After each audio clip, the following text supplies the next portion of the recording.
Dobrý den, jsem Kateřina a ráda bych vám dnes představila přehled našeho řešení montážního systému pro trapézové plechy. Budu hovořit o systémech Minirail, Multirail a Basic Rail. Všechny uvedené montážní systémy jsou upevňovány na plech pomocí vrutů pro tenký plech.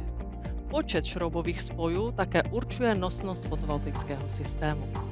Systém Minirail doporučujeme především pro návrhy s panely ve svislém formátu. Tento krátký profil je přišroubován přímo kolmo k vyšší části trapézu. To umožňuje flexibilní umístění v souladu s upínací oblastí panelu. Každý Minirail je dodáván v sadě se 4 vruty a předvrtané otvory v profilu odpovídají všem běžným roztečím trapézu. Systém Multirail je velmi efektivní alternativa, pokud je možné panely montovat vodorovně. Krátké profily jsou přišroubovány přímo k vyšší části trapézu, rovnoběžně se sklonem střechy. Existují různé délky se 2, 3 nebo 4 otvory pro vruty. To vám umožňuje reagovat individuálně na místní požadavky na zatížení. V okrajové oblasti jsou někdy nutné delší lišty s více vruty, ale náš plánovací software Carvabase to vypočítá automaticky. Velký rozdíl u systému Basic Rail je plovoucí montáž. Dlouhý nosný profil je volně montován kolmo k vyšší části trapézu pomocí adaptéru Basic Clip. To činí svislou orientaci první volbou i zde, ale existují i jiné možnosti. Nosný profil je upevněn pouze v jednom bodě uprostřed. To umožňuje, aby se hliník profilu rozpínal nezávisle na střeše nebo trapézovém plechu, stejně jako panely na ní.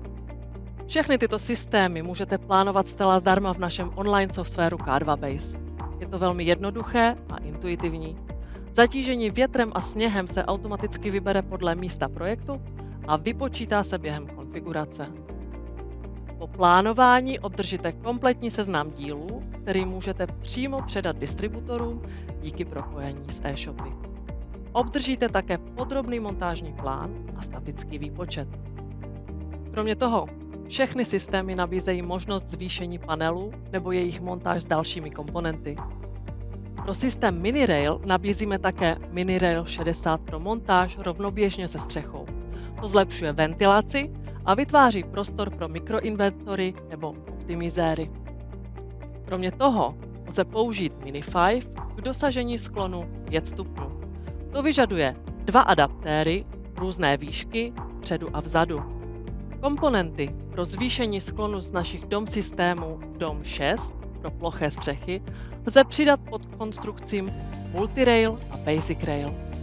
U Multirail je možné pouze jednostranné zvýšení S-DOM 6 se sklonem 10 nebo 15 stupňů.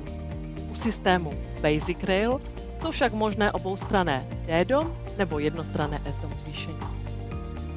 A to byl náš stručný přehled řešení pro trapézové střechy s přímým šroubováním. Máte nějaké dotazy nebo potřebujete školení? Neváhejte nás kontaktovat. Podpoříme vás ve všech směrech.